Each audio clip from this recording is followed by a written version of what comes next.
Bismillahirrahmanirrahim. Assalamualaikum warahmatullahi wabarakatuh. May the peace, mercy, and blessings of Allah be with you. Hi everyone, welcome back to Magdal English. It's me Magdalena, and today we're going to learn about giving instruction, yang artinya memberikan perintah. So giving means memberikan, dan instruction artinya adalah perintah. So in this video we're going to learn about how to ask someone to do something. Without any further ado, let's get started. Nah, untuk memerintahkan seseorang untuk melakukan sesuatu dalam bahasa Inggris, itu biasanya ada dua pola yang paling umum digunakan. So, the first one is verb plus object. Kata kerja ditambah objek. Kata kerjanya itu base form ya, bentuk dasar. Nah, ini simple sekali, sederhana sekali. Contohnya begini. Close the door. Close the door. Tutup pintu itu. Close berarti kata kerja, the door berarti objek. Kemudian ada read the book. Baca buku itu.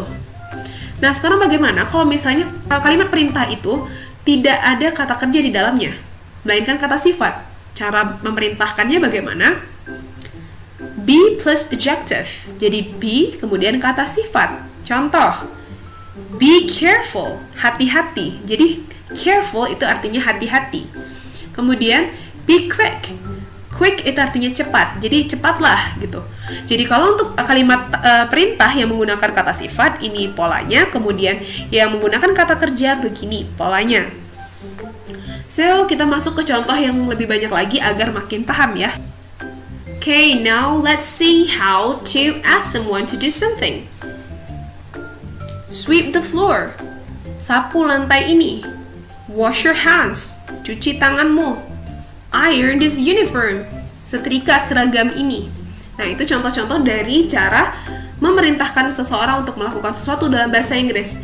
Jika kita ingin memerintahkan seseorang dengan lebih sopan, kita bisa tambahkan satu kata yang pasti kalian semua sudah tahu. Kata itu adalah please. Jadi please bisa kita letakkan di awal kalimat. Contohnya please sweep the floor.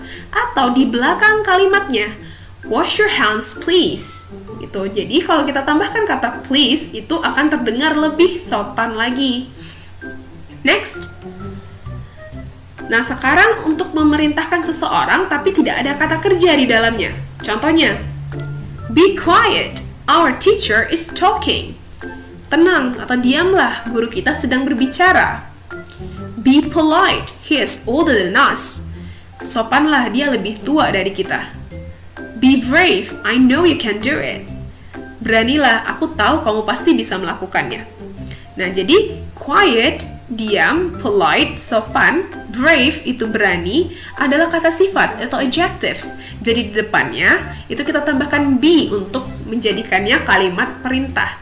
Nah, sama seperti tadi, jika kita ingin lebih terdengar sopan, itu kita bisa tambahkan please di depan atau di belakang kalimat perintah itu.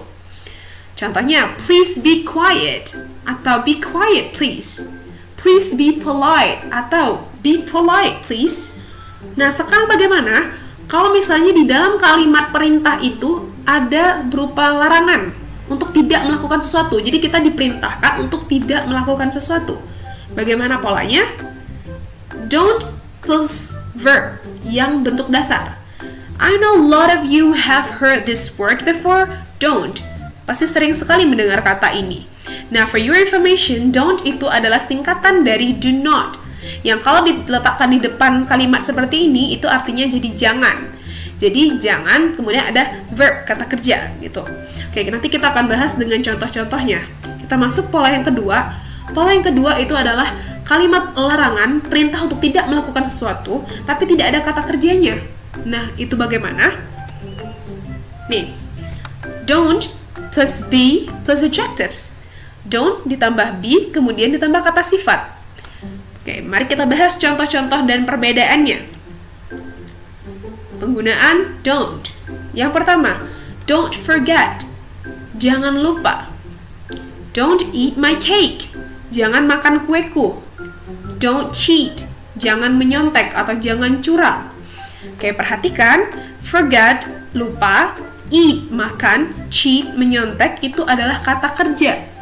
Makanya itu polanya cuma tinggal don't, kemudian ditambah kata kerja. Nah, contoh berikutnya yang akan kita bahas adalah yang ada kata sifat di dalamnya. Contoh, don't be noisy. Jangan ribut. Don't be shy. Jangan malu-malu. Don't be afraid. Jangan takut. Okay, look at this. Noisy, shy, afraid itu adalah kata sifat. Ribut, malu-malu, takut itu adalah kata sifat. Makanya sebelum kata sifat itu ada be. Setelah don't itu ada be ya. Jadi don't be noisy, don't be shy, don't be afraid. Itu perbedaannya dengan kalimat larangan yang ada kata kerja di dalamnya. Nah, bagaimana respon kita ketika seseorang memerintahkan kita untuk melakukan sesuatu? Di antaranya, yes ma'am or yes sir. Ma'am itu digunakan untuk panggilan kepada wanita dewasa yang sudah menikah. Nah, kalau sir itu untuk pria dewasa. Jadi yes ma'am or yes sir. Bisa juga diganti dengan orang yang memerintahkan kita. Contohnya misalnya ayah kita bisa bilang yes dad. Atau ibu misalnya yes mom. Gitu. Kemudian ada alright, artinya oke, baiklah. Kemudian sure, no problem. Baik, nggak masalah. Ada yes, sure. Okay ma'am or okay sir. Dan ada sure. Baik. Hi Jay, what are you doing here? Hi Bobby. Lucas asked me to replace him to play football with you. He is unwell, so he needs to rest. Oh, I see. Please wear your shoes then. Okay. That's the end of our lesson today. Let's say Alhamdulillah Rabbil Alamin. Praises be to Allah, Lord of the world. See you in the next video. Wassalamualaikum warahmatullahi wabarakatuh.